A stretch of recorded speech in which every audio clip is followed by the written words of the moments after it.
Hello and welcome back to another video on the channel. My name as always is Andy, and today we're here to look back over the 2018 Bahrain Grand Prix that took place at the weekend.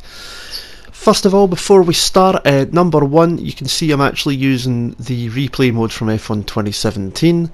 My laptop is fritzed, so I have to make alternatives. But obviously, as always, I do thank you for watching my videos as always. If you do enjoy what you see, do hit the subscribe button as well. Hit the like button and comment below what was your favourite part of the race from Bahrain at the weekend. We're going to start off with the pre-race, where the main news was Liberty Media, the commercial rights holders, unveiling their plans for the 2021 season. It's not very much, it's still a bit ambiguous as to what they're going to do. But the main parts from it were simpler power units. They want to try and bring in more customer teams if possible. New revenue distribution. Probably going to see the end of the historical costs, and like Ferrari get a huge amount due to their historical significance to the sport. There's also parts where they want to obviously standardise certain parts of the car. Those would be parts that would be non-relevant to fans but still maintain the individuality of each team as well. And there's a rumoured cost cap as well. The rumoured figure is around about $150 million. This would not include driver salaries, which is just as well, considering how much Hamilton's new contract is rumoured to be that's on the table. But there wasn't very much discussed about it, too in depth. I just personally, I'm not too fussed as long as we have competitive teams, good racing, and it being a bit easier to overtake. You know, there's too much reliance on the aero right now that makes it too hard for overtaking to happen. So that would do me is just make it more exciting by having better overtaking, and you know, if you can do other bits in the meantime that helps bring other teams up the grid, making it more competitive overall, I'm all for that as well. Obviously, I know the teams are going to want to look after themselves. They've got their own sponsors, their own stakeholders, shareholders they need to obviously look for. So it'll be interesting. There's a few years to go before that. But on the back of this, more rumours came about Aston Martin being a customer team from 2021. So, you know, if it does that kind of thing, that could be really, really interesting to see what happens. They might even take over Red Bull per se in full, rather than being a sponsor. So, you know, things like that would definitely be worthwhile, but we'll need to wait and see. It's still a bit vague at this time. We move on to qualifying, where Ferrari took a front row lockout, their first front row lockout for quite a while. I can't actually remember the last time they locked out the front row, but despite being fastest for most of the sessions over the weekend, it was actually Vettel that took pole rather than Raikkonen. Raikkonen was the one who was fastest in P2 and FP3, with Ricciardo fastest in FP1, but it was Vettel who took the pole from Raikkonen, with Bottas in third. Hamilton was fourth, but due to a gearbox penalty actually started ninth. Gearbox had developed a hydraulic leak in Australia, and they tried to manage it but couldn't get a permanent fix, so they had to take the pain off the 5th-place grid penalty. Verstappen was 15th. He'd set a lap in Q1 and then crashed coming out of turn 2 and then 3. And he said the reason was that there was a spike from the battery, I think it was, caused an extra 160 horsepower just when you least expect it. But there was also a bump there as well, so who knows if he's trying to hide that. Both McLarens were out in Q2, seeming to be struggling here, but Pierre Gasly starting P5, absolutely phenomenal result for the Toro Rosso driver, and we'll come back to him later on as well, because he had a very good weekend. in the Toro Rosso, but it meant the grid was Vettel, Raikkonen, Bottas, Ricciardo was in 4th, and then it was Gasly in 5th. So made for an interesting start, especially with Hamilton and Verstappen being further down the grid. Now the race start itself was pretty chaotic, to say the least. You know, there was a lot of to and fro, and cars side by side. Magnussen ran wide out of turn 2 and used a runoff, and then nearly took Ocon's nose off as he entered the track again. Into the turn 4 as it's called, which is at the highest point of the track. The Toro Rosso, Brendan Hartley, managed to pitch Sergio Perez, into a spin, so that knocked him down the order. And there was just cars everywhere. It was pandemonium. But the main incident from the first couple of laps happened at the start of lap 2. Verstappen had got a good start. He was up to P11, right behind Hamilton, who was in P10. And down the front straight, no DRS, slipstream in full effect, and Verstappen gets alongside the Mercedes driver. And at turn 1, he's side by side, they're wheel to wheel, literally nothing in it. And Verstappen uses a racing line, but Hamilton's still there, which for me he's entitled to. You know, the track's the track. Verstappen had the inside to that corner, but Hamilton's got the line for the next corner. I understand that Alonso was there, but he took quite a wide line for turn 2, so there was a bit of space. But either way, both cars collided. Verstappen's rear left hit the wing of Hamilton, and instant puncture for the Red Bull driver, and it was a long way back to the pits for the Dutchman. Helped slightly by a virtual safety car, which was caused coming out of turn 10 by his teammate Daniel Ricciardo, who came out of the corner, and you've seen it on the replays and on the TV screens from the onboard. The car just went dead.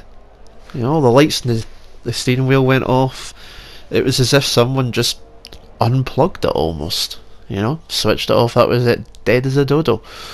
So he parked up, virtual safety car came out. It gave Verstappen a chance to get back to the pits a bit easier without losing too much time in comparison to if it had been full racing speed. But then couple of laps later, and Verstappen himself is over at the side of the road. He had complained about loss of power on his way back to the pits, so unsure if the damage from the puncture had damaged anything in terms of like hydraulics or anything like that at all, or if it was a similar problem to Ricciardo that's befell the Red Bull team. Either way, it was a weekend to forget for the Milton Keynes outfit, and they'll be hoping to bounce back in Shanghai this weekend coming. The restart from the virtual safety car seen an interesting and fantastic passing effort down the front straight. We had Ocon, Hulkenberg and Alonso all fighting for position, and Hamilton came along as well, and it was four-way scrap, and Hamilton ended up going from behind all three drivers to being ahead of all three into turn 1, which was just, it was brilliant commitment. Being at night, the sparks flying from the car as well just really added to it. It just made it look absolutely brilliant. And yes, okay, superior car for Hamilton, but he still got to make the move. He was 2 wheels off the track technically at one point, going down the straight, just over the white line, and he managed to pull it back just in time before he caught a bit of grass and still got it slowed down and into the apex. It was absolutely brilliant to see. Ocon was the big loser out of that. He was fighting Hulk, who sneaked up the inside into the last turn. So he'd been at the front of that queue, and by the end of it, he was last. Alonso got past him into turn 1 as well, as he struggled to keep everyone else behind him. But it was absolutely brilliant racing, and it was good to see that kind of thing going on.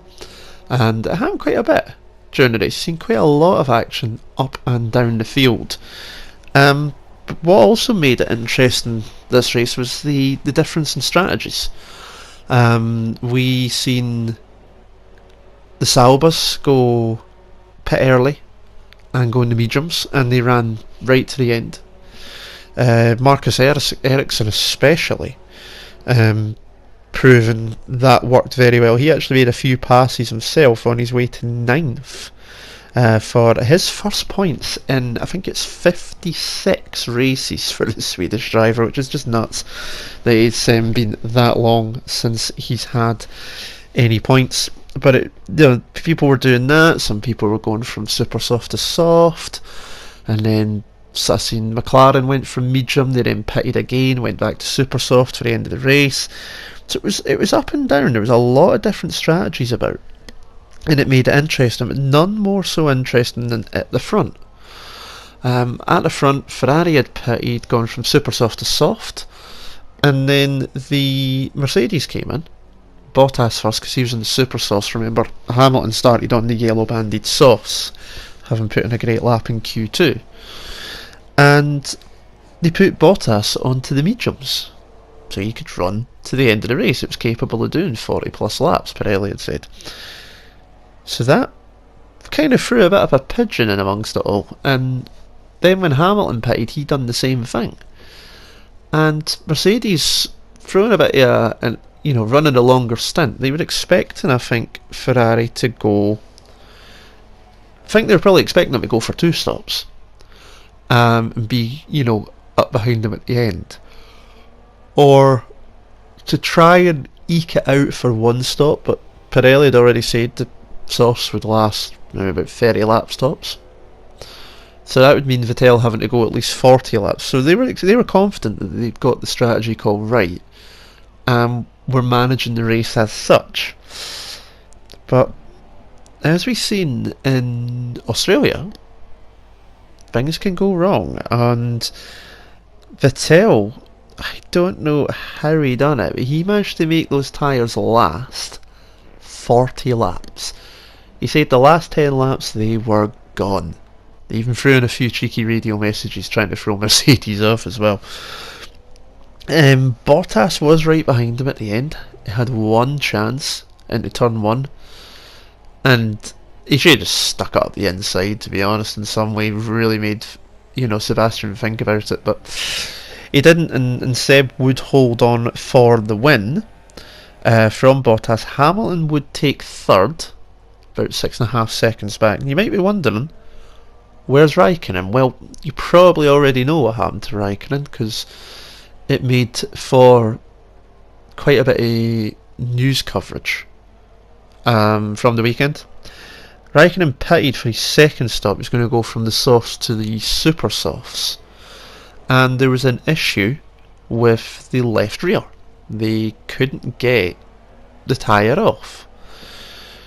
So he's got 3 super softs on, he's got 1 soft tyre on, but he's given the green light to go. And we all know in the pit stop you have one mechanic takes the old tyre off, one mechanic puts the new one on, and then there's a guy on the wheel gun. And the poor guy who was on the taking the tyre off, obviously standing basically in front of the tyre. And Raikkonen gets a green light, he's only reacting to that obviously, and he goes and he hits the mechanic, and I'm sure we've seen the footage, it's gruesome. Absolutely gruesome. The leg just bends, and gosh, it's absolutely horrible.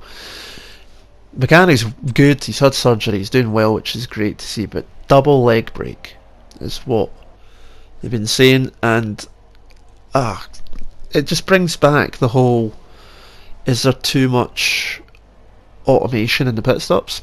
Every team has their own versions of it. And the understanding is that Ferrari's works based off of a torque sensor in the gun.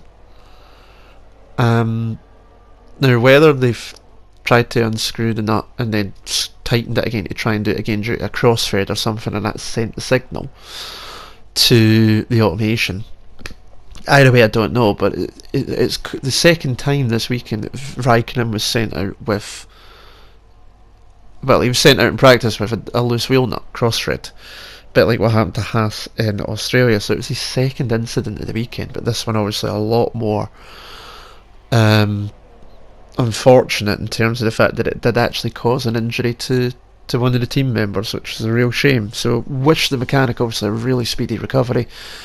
Seen the details on Instagram, you've seen him taking pictures, he's had surgery, he's doing well, which is great to see, but it's now brought back the question of, do we go back to the lollipops? Some people are saying go back to the lollipop system. That's just as bad itself. You're putting a lot of pressure on one guy there to spot it all. And mistakes happened there as well. We've seen it. Okay, and that even happened when they were doing refueling, so there was more time. It wasn't like 2 second stops, it was like 8-9 second stops. So I don't know what the solution is when you consider how strictly orchestrated, so to speak, and how fine a detail it has to be to get these pit stops done right. It's phenomenal that not as many of them go wrong as they do. But is there a way to make it even safer? I don't know. Some people have said standardised pit setups rather than having your own individual ones. People said obviously lollipops, minimum pit stop times, dropping it down to similar amount of mechanics that you would get in, say, Indy cars, where it's one person per wheel who does the wheel gun, takes the wheel off, puts a new one on and rescrews the wheel back on. So there's more, they've got more control, would slow the pit stops down as well. But if that person's not finished, they're not finished, because it's going to be clear, you're going to be able to see them easier. So who knows how that'll go? I don't think it'll change, to be honest. I think we will still see it as it is. But if we see many more incidents like this, it could be something that gets brought up once again moving forward. So who knows there, but it was absolutely awful. If you haven't seen the footage, don't. Unless, especially if you're queasy, because it's just horrible. It really, really is. But then, obviously, that was those were the main talking points of the race. So we're going to run through the order here. We've obviously got Vettel was first, Bottas second, just about 7/10 in it. Hamilton third, 6.5 seconds back. Fourth place, mentioned him earlier on from qualifying, Pierre Gasly. Toro Rosso, Honda. And it means it's Honda's best ever finish in the hybrid era. So Toro Rosso, in 2 races with Honda, have been able to get them their best finish ever that McLaren couldn't do in 3 years. Now, before anyone says, I understand, there's 2 Red Bulls not in the race. Raikkonen retired as well, so if it hadn't been for that, it'd probably been 5th, maybe even lower. Okay, I get that. But you can only work with what's there, and the Frenchman drove flawlessly. For me, it was between him and Vettel for driver of the race, because obviously Vettel quick at the front and managed the tyres perfectly, but Gasly drove brilliantly, drove away from the rest of the pack, ran his own race, kept it out of trouble, kept his nose clean, did what he had to do. It was just brilliant drive from the Frenchman. He's been on the books at Red Bull Young Drivers for a while. I was really glad to see him get a chance at the end of last year. I'm glad he's got a full-time seat this year as well, and really happy for that to be the case personally, because I think he's a really good driver as well. So that was brilliant. 5th place was Kevin Magnussen, the Haas, making up for the heartbreak from Australia for the American team, finally picking up some points. His teammate Romain Grosjean had a bit of a stinker, we'll come to him shortly. 6th place, the last of the drivers not to be lapped, was Nico Hülkenberg in the Renault. He had a decent race as well, a wee bit of Dyson, he was also involved in that Hamilton triple pass as well. He ran a good race too, picking up some solid points for the Renault team. 7th and 8th come the first of the lap cars, which is the McLarens, Alonso and Van Dorn. 7th and 8th, so double points for the McLaren team again, but bit of a disappointing weekend from McLaren. They qualified, both of them, as I said earlier, outside top 10, not one of them into Q3. Now was a bit of a worry for the team. They seem to be struggling this weekend. Could it be track specific? Could have been the diffs didn't get the right setup, who knows, but they were hoping for a bit better than that, but they still got double points, which is better than nothing. Ericsson, mentioned him earlier, another fantastic drive. He was, him, Vettel and Gasly are the top 3 drivers of the weekend for sure. First points for Sauber this year, his first points from 56 races, so well done to him. And Esteban Ocon would round out the top 10 for Force India with 10th. Carlos Sainz was in 11th. Charles Leclerc taking 12th for Sauber, a solid result for the young Monaco driver, as he improves even further. He beat the Haas of Romain Grosjean, who was 13th a lap down. He had quite a few issues. He had part of his barge board kept starting to fall off the side pods. You seen bits flying off. Surprised they didn't get an orange and black flag at one point, but it was obviously not too bad. But it affected obviously the handling for him. He struggled as the race went on. 14th and 15th was Lance Stroll and Sergei Sorokin. Still can't say that name, I do apologise. In the Williams cars. Shocking weekend.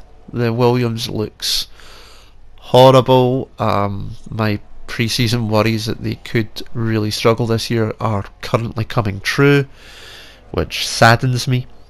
And there just doesn't seem to be a fix for them at the moment. So yeah, it's not very good just now. Perez was 16th. He had obviously a few issues with the start of the race, unsure if that caused damage, but he finished in 16th.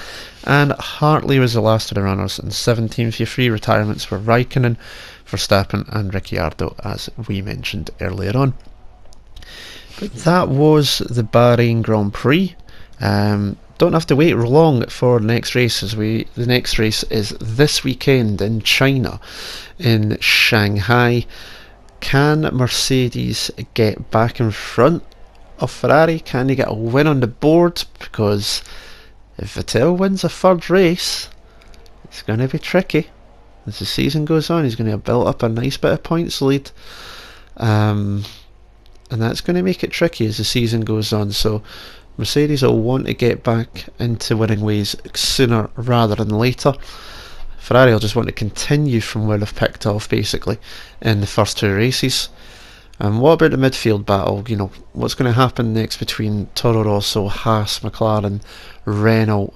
And it's just stunning down there as well. Can Red Bull fight back from that poor result as well? So we will see what happens in China this weekend coming. But that is it from me just now. Thank you very much once again for listening and watching. Apologies for the poor driving on F1, not played it for a while. But until next time, I will see you again soon. Tara.